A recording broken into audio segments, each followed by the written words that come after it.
Welcome. Today, I'm going to show you how to unmute a channel video chat on the Telegram app using your PC with the latest update. If you've ever joined a live stream or video call in a Telegram channel and found that the audio is muted, don't worry, this quick guide will get you speaking in no time. Let's dive right in.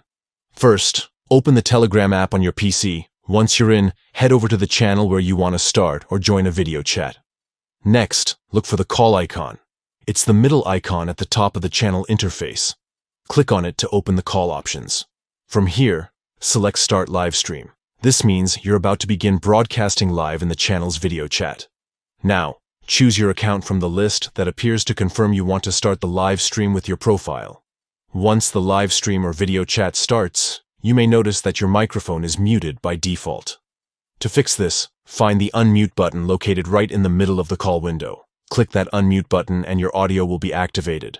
Now you can speak freely and other participants will be able to hear you. And that's it.